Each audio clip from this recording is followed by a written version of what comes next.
इय्याक नअबुदु व इय्याक नस्तईन।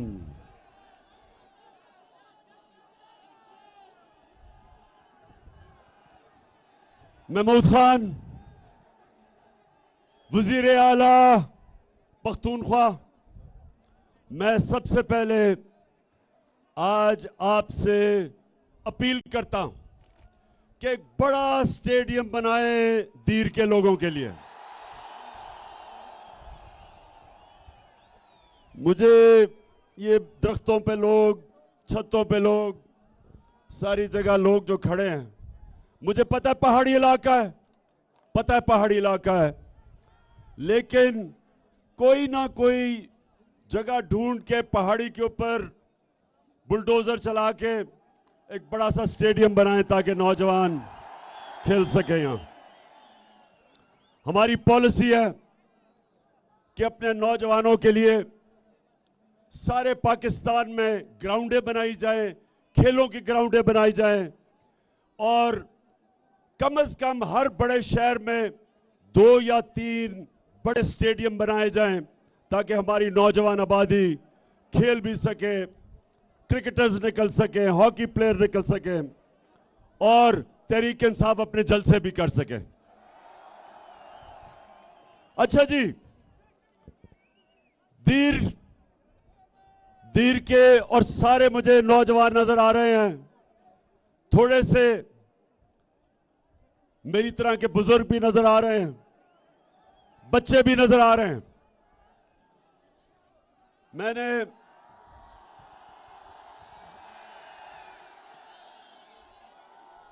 हमारा सुने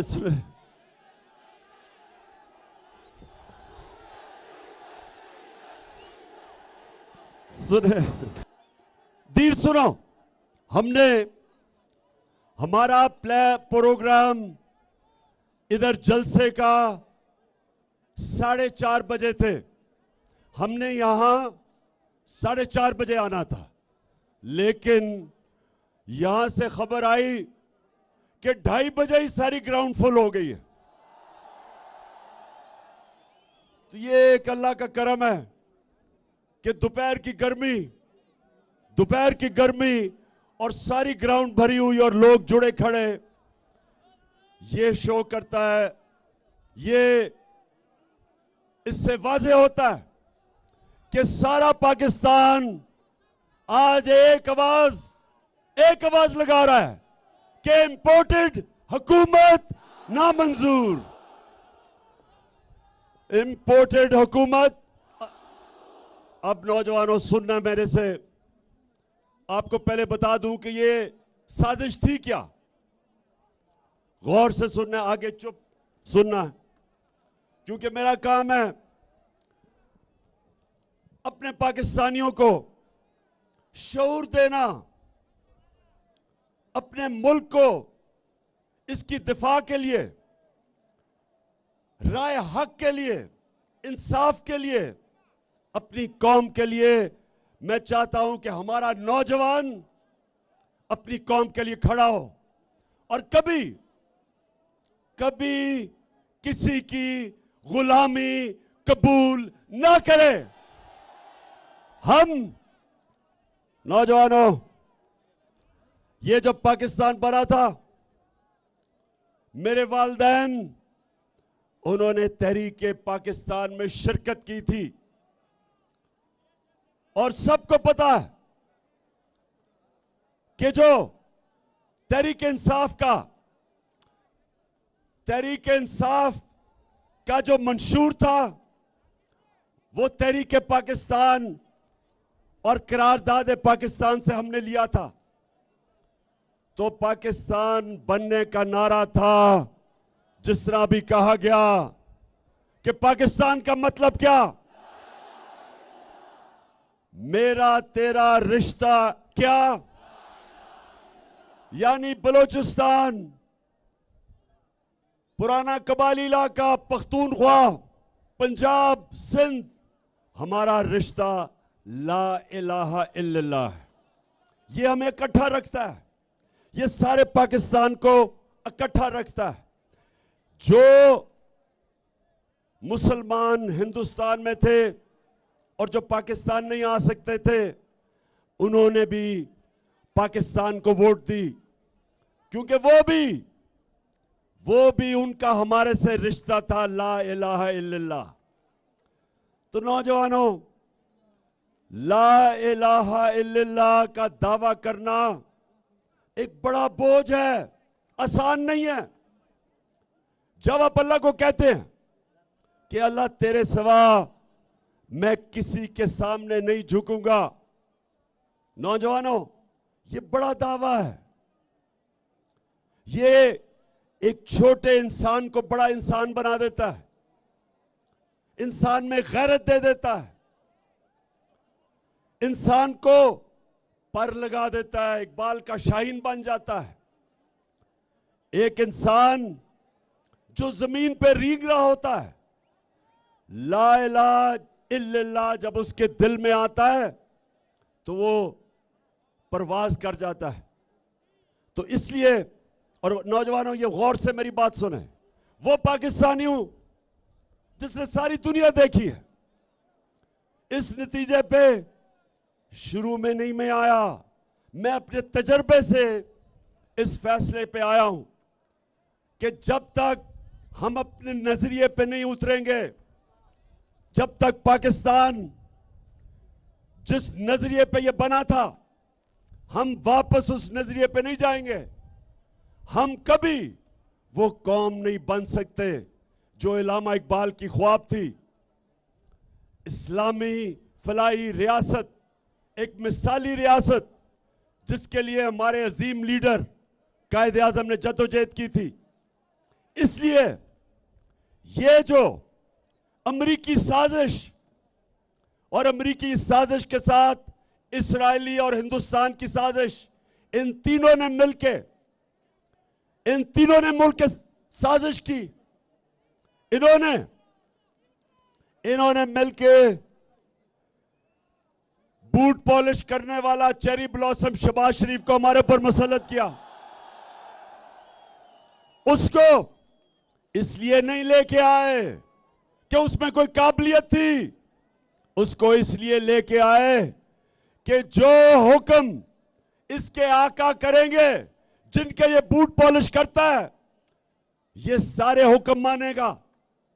और पहला आपके सामने जो इसने हुक्म लिया आईएमएफ से, जिसके पीछे अमेरिका, पहला हुक्म लिया कि इस मुल्क में वो महंगाई की जो इस मुल्क की तारीख में जिसमें भी इंसानियत हो वो कभी नहीं कर सकता था। 60 रुपए कीमत बढ़ा दी पेट्रोल की, और फजल रहमान की भी 60% कीमत बढ़ा दी।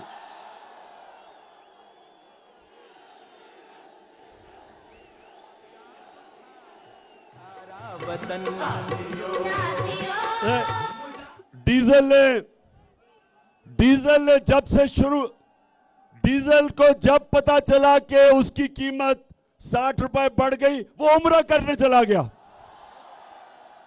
उसने कहा पाकिस्तान से भागो। पहले ही डीजल की आवाजें लग रही थी, अब वो पब्लिक में कैसे जाएगा, वो उम्रा करने चला गया। और उम्रा करने भी भेस बदल के गया, क्योंकि मुझे शक है कि वहां भी लोगों ने देख लिया तो वहां भी डीजल की आवाजें लग जाएंगी। हालांकि हम उन मुकद्दस जगहों में ये कहते हैं कि कभी किसी पे आवाज ना लगे, लेकिन सुने, खामोशी सुने जरा। अब हमारी जब हुकूमत थी, हमें भी आईएमएफ ने जोर लगाया कि डीजल और पेट्रोल बढ़ा दो, बिजली बढ़ा दो, हमारे ऊपर भी प्रेशर था। लेकिन इमरान खान का जीना मरना पाकिस्तान में है, और उसके दिल में ला इलाहा इल्लल्लाह है। वो किसी के सामने नहीं झुकता, किसी से खौफजदा नहीं। जो मैं चाहता हूं नौजवानों, मैं चाहता हूं आप सब ये हो, कभी आपने किसी के सामने नहीं झुकना, क्योंकि ये शिर्क है। ला इलाहा इल्लल्लाह आपको गैरत देता है। और जब IMF ने हमारे ऊपर प्रेशर डाला तो हमें कहा कि 10 रुपए पेट्रोल की और फजल रहमान की कीमत बढ़ा दो, तो हमने 10 रुपए पेट्रोल और फजल रहमान की कीमत कम कर दी और बिजली की कीमत 4 रुपए यूनिट कम की। हमने क्यों की? क्योंकि हमें पता था कि आलमी महंगाई है, आलमी महंगाई है, सारी दुनिया में महंगाई आई हुई है, तो हम अपने लोगों को इस महंगाई से बचाएं। हमने और जगह से पैसे खींचे, हमने कोशिश की कि और जगह से अपना पेट काट के कम से कम हम अपने लोगों के ऊपर डीजल और पेट्रोल का इसलिए बोझ ना डालें, क्योंकि जब डीजल, पेट्रोल और बिजली जब ये महंगे होते हैं तो सारी चीजें महंगी हो जाती हैं, घरों में मुश्किल पड़ जाती है। तनख्वाहदार तबके का महीने का खर्चा वो निकाल नहीं सकता अपनी तनख्वाहों से, गरीब हो जाता है। जो रिक्शा चलाता है, जो मजदूरी करता है, जब वो तंदूर पे जाता है तो गैस से रोटी नान बनता है, तो वो सारी चीजें महंगी हो जाती हैं। आपकी ट्रांसपोर्ट महंगी हो जाती है, स्कूल की फीस महंगी हो जाती है। इसलिए हमने रोका हुआ था अपने लोगों को बचाने के लिए, और हम कोशिश कर रहे थे कि अपने मुल्क की दौलत में इजाफा करें। हम कोशिश कर रहे थे कि अपने मुल्क की दौलत में इजाफा और मुल्क की आमदनी में इजाफा हो, ताकि हम कहीं और से पैसे जमा करके लोगों का बोझ कम करें। हमने अपने दौर में, दीर के लोगों ये सुन लो, पाकिस्तान की तारीख में सबसे ज्यादा पैसा इकट्ठा किया, सबसे ज्यादा टैक्स इकट्ठा किया। वो टैक्स की वजह से हमने कोशिश की कि उसमें से टैक्स जाए आपके ऊपर, पेट्रोल और डीजल की कीमत कम रहे आपको बचाने के लिए। तो आमदनी उठाई, पाकिस्तान में 6% हमारी आमदनी में इजाफा हुआ। अपनी ये जरा सुने, हमारे दौर में हम जब आए थे 1680 औसत आमदनी थी। हमारे 3.5 साल के बाद 26,000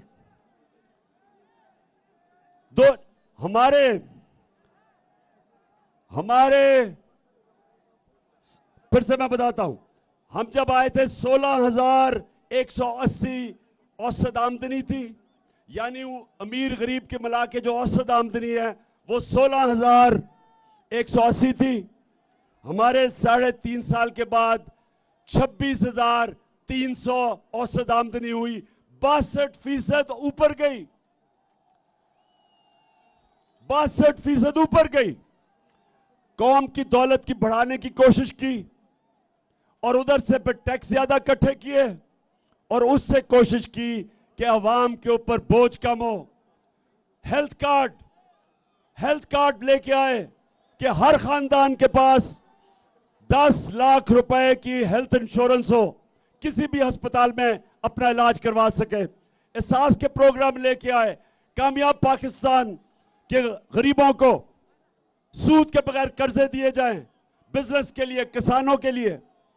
सारी कोशिश की कि मुल्क में अपने लोगों के, अवाम के ऊपर बोझ कम किया जाए, नीचे से तबके को ऊपर उठाया जाए। और मुझे खुशी ये थी, दीर के लोगों सुनो, हमारे दौर में सारे बर्रे सगीर में जिस मुल्क ने सबसे ज्यादा रोजगार दिया वो पाकिस्तान था। तो हमने क्यों ये कोशिश की? क्योंकि हमारे ना इमरान खान के पैसे बाहर पड़े हैं, ना इसकी दौलत बाहर है, ना इसकी बिजनेस बाहर है, ना इसके कारखाने बाहर हैं। इमरान खान का जीना मरना पाकिस्तान में है। लेकिन इंपोर्टेड हुकूमत के सरबराह आसिफ जरदारी और शहबाज शरीफ और नवाज शरीफ, इन सारों के दौलत मुल्क से बाहर पड़ी है। इनके पैसे चोरी के मुल्क से बाहर पड़े हैं।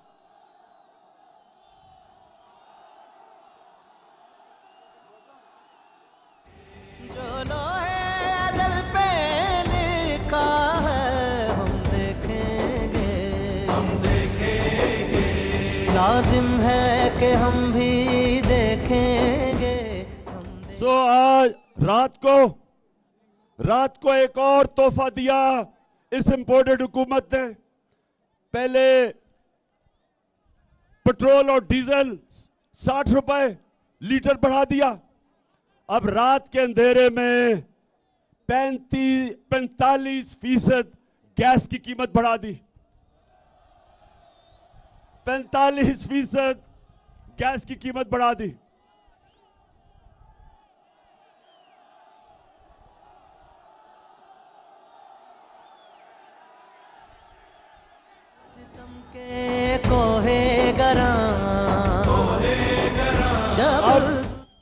अब दीर के लोगों, जरा आराम से और सामने खड़े हो मेरी बात सुनना, शोर नहीं करना। क्योंकि मैंने नौजवानों को जब मौका पता नहीं अगला आपके सामने कब आता है बात करने का, मैं चाहता हूं कि आप आज समझ जाएं कि पाकिस्तान से क्या साजिश हुई है। एक गवर्नमेंट जो अच्छी भली चल रही थी, जो हर तरह रिकॉर्ड एक्सपोर्ट, आमदनी ऊपर तब जाती है जब आपकी एक्सपोर्ट्स बढ़ती हैं। रिकॉर्ड एक्सपोर्ट्स थी हमारी। मई के महीने में, पिछले महीने जब से इंपोर्टेड आई है, 10% हमारी एक्सपोर्ट्स नीचे गई हैं। हमारा टैक्स कलेक्शन रिकॉर्ड, हमारी 5 फसलों में 2 साल रिकॉर्ड हमारी फसलें बढ़ी, प्रोडक्शन हुई। हमारी आईटी जो टेक्नोलॉजी जो हमारा मुस्तकबिल है, उसमें हमने 75% इंक्रीज की, वो बढ़ी। तो मैं अब आपके सामने पूछता हूं कि ये गवर्नमेंट गिराई क्यों? जब ये नून लीग और पीपल्स पार्टी की गवर्नमेंट्स गिरती थी, करप्शन पे गिरती थी, करप्शन पे निकाली जाती थी। ये गवर्नमेंट को इन्होंने कहा कि हमने महंगाई के ऊपर गिराई है। ये बिलावल भुट्टो मार्च, उसने कोई मार्च की इस्लामाबाद, महंगाई मार्च, तो वो महंगाई और ये 30 दिन में जो महंगाई हुई है, जो हमारे 3.5 साल में सारी कौम के सामने है, ये महंगाई की वजह से गवर्नमेंट नहीं गिराई गई। ये गवर्नमेंट साजिश के तहत गिराई गई ताकि ये अमेरिका के पुतलों को ऊपर बैठाया जाए। जो हिंदुस्तान से शरीफ खानदान के ताल्लुकात हैं, ये उनके लोग यहां लाए जाएं, जो कि इस्राइल में पहली दफा पाकिस्तान के लोग भेजे हैं, जिसमें एक सरकारी इदारे में काम करता है वो भी गया है। ये सारी कोशिश ये है कि जो एजेंडा हिंदुस्तान, इस्राइल और अमेरिका का है, वो पाकिस्तान पे नाफिज किया जाए और पाकिस्तान को एक गुलाम बनाया जाए। इसलिए नौजवानों, मैं आप सबके पास आया हूं। आपने सबने मेरे साथ चलना है। हमने किसी सूरत ये गुलामी तस्लीम नहीं करनी।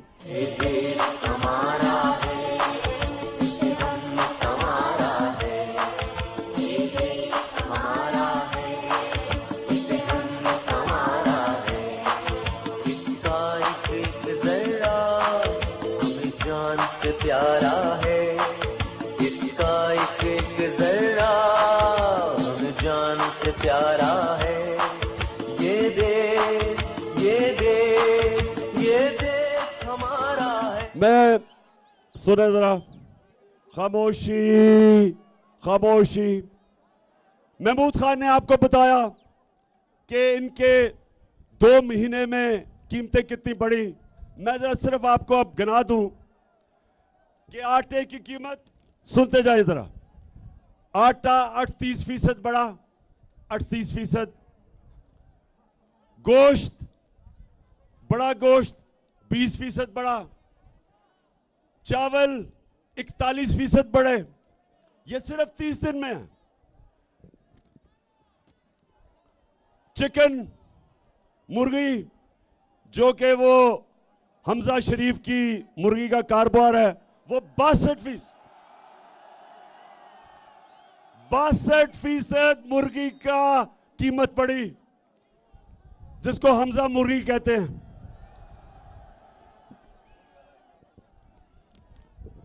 घी, तेल, घी 50% बढ़ा। दालें, मसरूर की और दूसरी 21 और 22% बढ़ी। ये आम आदमी खाता है, ये आम आदमी के ऊपर बोझ पड़ रहा है। प्याज 30% कीमत बढ़ी, और अंडे, ये भी उसको फायदा हो रहा है हमजा शरीफ को, वो 24% बढ़े। तो मैं ये अच्छा सुन, अच्छा अभी शहबाज शरीफ आज आपने सुने तो से सुने,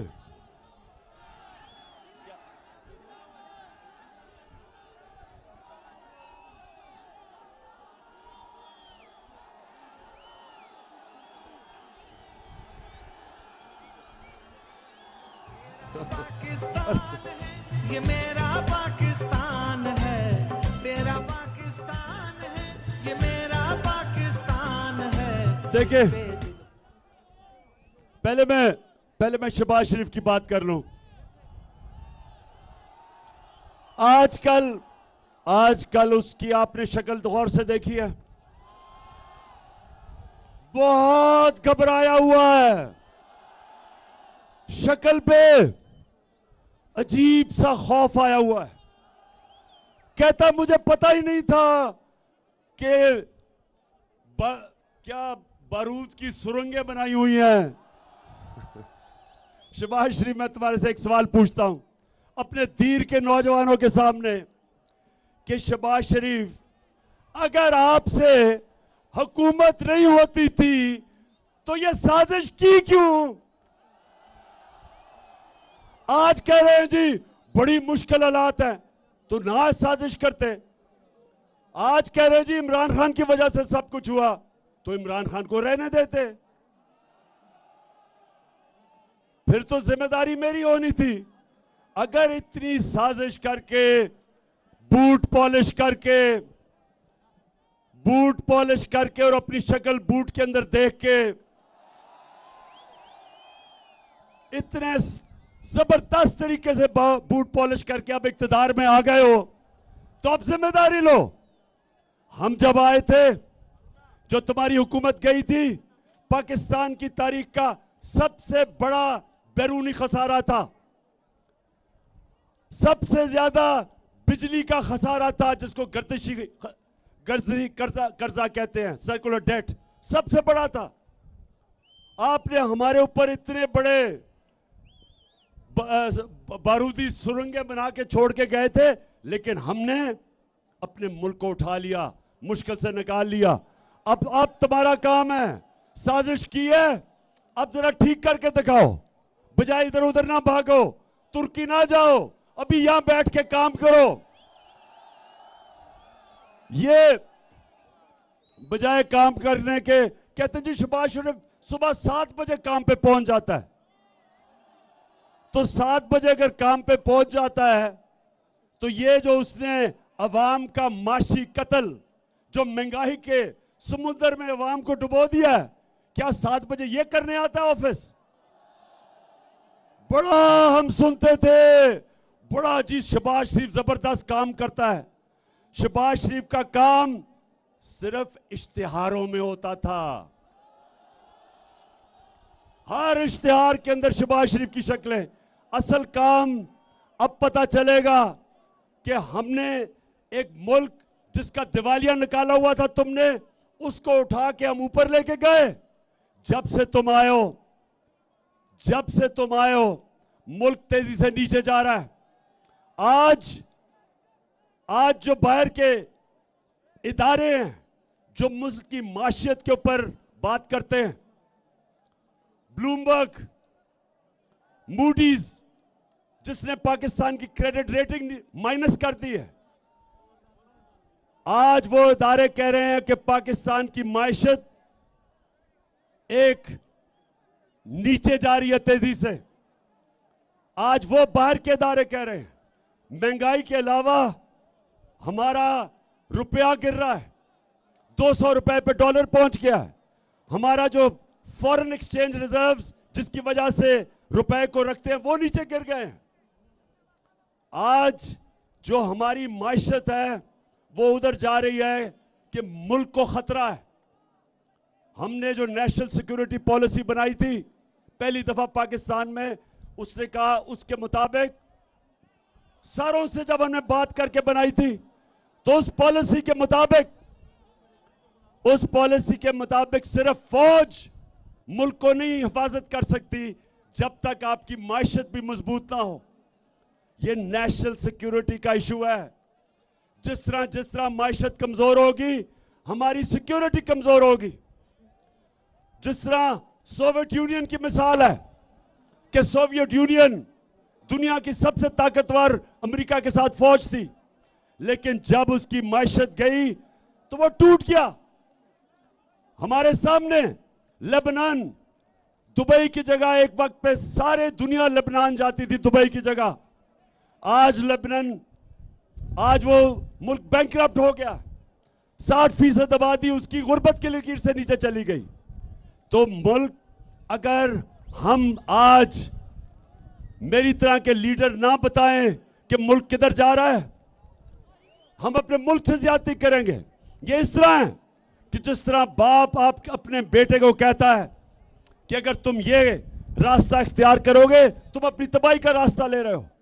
हमारा भी काम है ये बताना कि जो ये इंपोर्टेड हुकूमत एक साजिश के जरिए इस मुल्क पे मुसल्लत की गई है, ये मुल्क को तबाही की तरफ लेके जा रही है। 2 महीने के अंदर इन्होंने मुल्क की सारी माइशत भी नीचे और अवाम को भी कुचल दिया है। और इसलिए सवाल ये होता है, हम सवाल पूछते हैं अपने न्यूट्रल से कि आपका काम सिर्फ जब आपका काम मुल्क की दफा करना है, और जब पता चला कि ये मरासला आया, अमरीकनों ने, ये डोनाल्ड लू ने हमारे एम्बेसडर को खत लिखा, और मीटिंग में नहीं, खत नहीं लिखा, मीटिंग में कहा कि इमरान खान को निकालो नहीं तो मुल्क को मुश्किलों का सामना करना पड़ेगा। और अगर तुमने इसको अदम एतमाद में निकाल दिया तो हम तुम्हें माफ कर देंगे। ये जब नेशनल सिक्योरिटी काउंसिल के अंदर रखा गया तो सारे हमारी क्यादत थी वहां, फॉरेन ऑफिस, अस्करी क्यादत, पॉलिटिकल क्यादत, सब बैठे थे। तो जब नेशनल सिक्योरिटी काउंसिल ने यह कह दिया कि मुदाखलत हुई है, बैरूनी मुदाखलत हुई है और अमेरिका की मजम्मत की गई, डिमार्च किया गया, तो फिर क्या हमारी जिनका काम है मुल्क की दिफा करना, क्या उनका काम नहीं था कि इस मुदाखलत के खिलाफ पूरी कोशिश करते, रोकते, बजाय न्यूट्रल रहने के? क्योंकि आज नुकसान तो पाकिस्तान को हो रहा है, आज हमारा मुल्क मुश्किल में है। ये साजिश के तहत जो हुकूमत आई है इसने हमारे मुल्क का मुस्तकबिल अंधेरे में कर दिया, और इसलिए एक ही रास्ता है इससे निकलने का, और वो है साफ और शफाफ इलेक्शन। कोई दूसरा रास्ता नहीं है। दीर, आप तैयार हो? इलेक्शन के लिए तैयार हो? सारा पाकिस्तान इलेक्शन के लिए तैयार है। सारा पाकिस्तान चाहता है कि ये जो बाहर से इंपोर्टेड हुकूमत जो हमारे ऊपर मुसल्लत की है, इससे सिर्फ एक तरीके से पाकिस्तान को निजात हासिल मिल सकती है कि पाकिस्तान के लोगों को फैसला करने दो कि वो किस किस्म की गवर्नमेंट चाहते हैं। ये पाकिस्तान अवाम फैसला करे। ये वॉशिंगटन या इसराइल में या हिंदुस्तान ये हमारा फैसला ना करे मुस्तकबिल का। हाथ खड़ा करके बताएं आप इसके साथ हैं।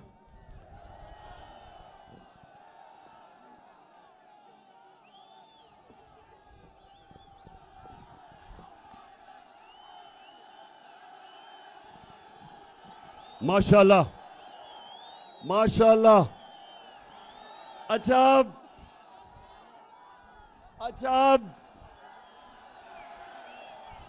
जी, सारी कौम की ये आवाज है। सारा मुल्क ये चाहता है कि इस मुल्क में अवाम की राय से हुकूमत बनाई जाए। कोई भी बाहर से हमारे ऊपर हुकूमत मुसल्लत ना की जाए।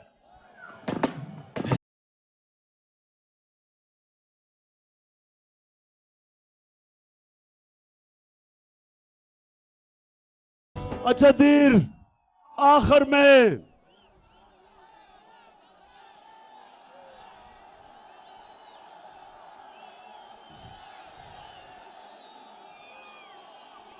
सुने, मेरी दीर के नौजवानों, मेरी कोशिश है कि मैं अपने नौजवानों की तरबियत भी करता जाऊं। दुनिया की तारीख सुने जरा, दुनिया की तारीख एक चीज बताती है, जो अल्लाह हमें कुरान में कहता है। अल्लाह कहता है मेरी जमीन पे निकल के देखो कितनी कौमें बर्बाद हुई जो मेरे हुक्म पे नहीं चली। अल्लाह का हुक्म है राय हक का, इंसाफ का।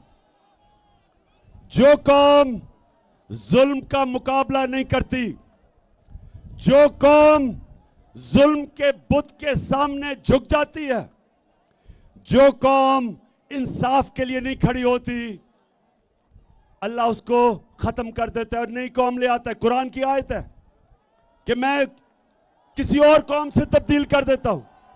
तो पाकिस्तानियों ये याद रखें कि ये बड़ी मुश्किलों से पाकिस्तान मिला था हमें। लाखों जानों की कुर्बानियां थी। एक अजीम लीडर, हम खुशकिस्मत थे कि हमारे पास कायदे आजम जैसा लीडर था जिसने अपनी जान के ऊपर खेल के इस मुल्क को बनाया। हम बहुत खुशकिस्मत हैं। इसलिए इस कौम को बचाना हम सब की जिम्मेदारी है। इन चोरों और डाकुओं को जो मुसल्लत किया हमारे ऊपर, इनसे बचाना हम सब की जिम्मेदारी है। ये शहबाज शरीफ जो कहता था कि जी बड़ा काबिल आदमी है, आज पता चल गया कि ये सिर्फ एक वजह से इख्तिदार में आया था, अपनी चोरी बचाने के लिए, करप्शन बचाने के लिए। 16 अरब रुपए के नैब में केस थे, एफआईए में, और 8 अरब रुपए इसके और इसके बच्चों के नैब में केस थे। 24 अरब रुपए के करप्शन के केस थे। केस पूरे हो चुके थे, इसको सजा मिलनी थी। इसको जब ये प्राइम मिनिस्टर का हल्फ लिया, उस दिन इसको और इसके बेटे को जो पंजाब का चीफ मिनिस्टर है, दोनों को एफआईए के केस में सजा होनी थी। इनकी पूरी कोशिश इख्तिदार में आने की वजह यह एक थी कि अपने करप्शन के केसेस से ये बचे। अब एफआईए के ऊपर बैठ गए और एफआईए के ऊपर इन्होंने तब्दीलियां की हैं, अपने ऑफिसर लेके आए हैं। शुक्र है कि सुप्रीम कोर्ट ने ये केस उठाया है और ये आज सारा पाकिस्तान देख रहा है कि क्या इस मुल्क में सिर्फ छोटा चोर जेल में जाएगा, क्या बड़ा डाकू इस मुल्क में हमारा इंसाफ का निजाम पकड़ सकता है या नहीं पकड़ सकता। अभी तक हमारा इंसाफ का निजाम सिर्फ छोटे चोरों को पकड़ता है, बड़े डाकू नहीं पकड़े जाते। और ये भी नबी ने कह दिया था सल्लल्लाहु अलैहि वसल्लम ने कि वो कौम नहीं चल सकती जो सिर्फ छोटे चोरों को जेलों में डालती है और ताकतवर को नहीं पकड़ सकती। ये एफआईए का केस और नैब का केस, इनका ऐसा केस था कि अगर अभी कोई ताकतवर ना होता तो बड़ी 1 साल पहले जेल में होता, क्योंकि इनके पास ताकत थी, इनके पास कनेक्शन थे। ये बच गए और बचने गए हैं, और साजिश के तहत इनको लाया इसलिए गया है कि करप्ट लोग कभी स्टैंड नहीं ले सकते, अपने मुल्क के मफादात के लिए नहीं खड़े हो सकते। और दूसरी काम ये कर रहे हैं, इलेक्शन कमीशन के साथ मिलके ये पूरी तैयारी कर रहे हैं अगर इलेक्शन धांधली से जीतने के लिए, क्योंकि अवाम के अंदर तो जब ये निकलते हैं तो 2 ही नारे होते हैं,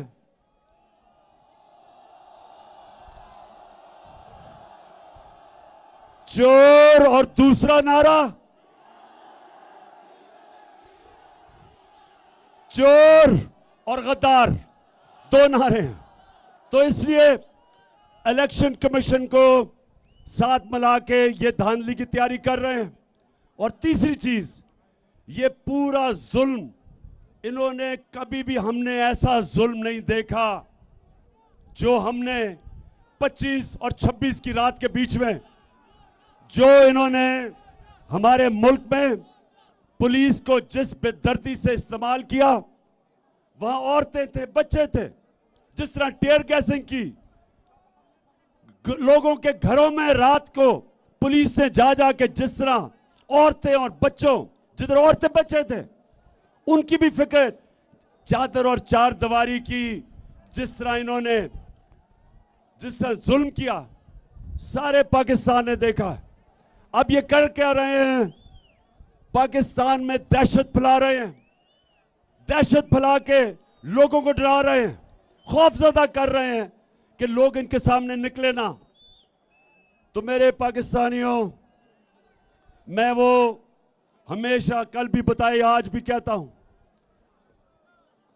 कि कूफा के लोग जब हजरत इमाम हुसैन निकले तो कूफा के लोगों को पता था कि हजरत इमाम हुसैन राय हक पे हैं, सच्चे आदमी हैं, सबको पता था।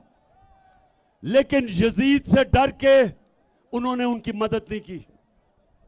यजीद के खौफ से, यजीद के जुल्म से डर के उन्होंने हजरत इमाम हुसैन की मदद नहीं की।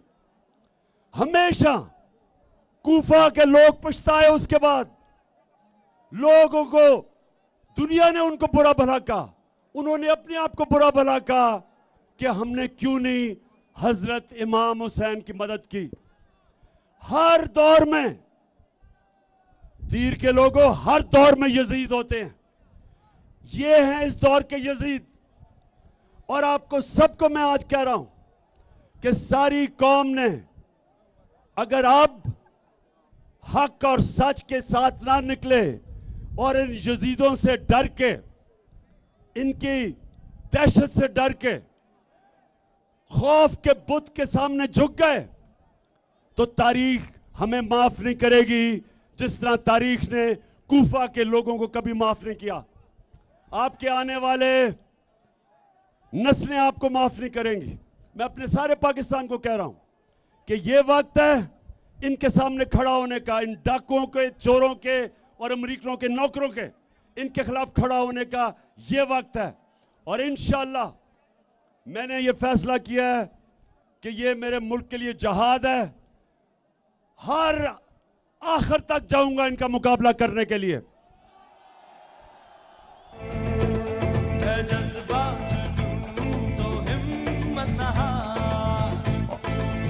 आखिर तक जाऊंगा, जब तक मेरे में दम है इनका मुकाबला करूंगा।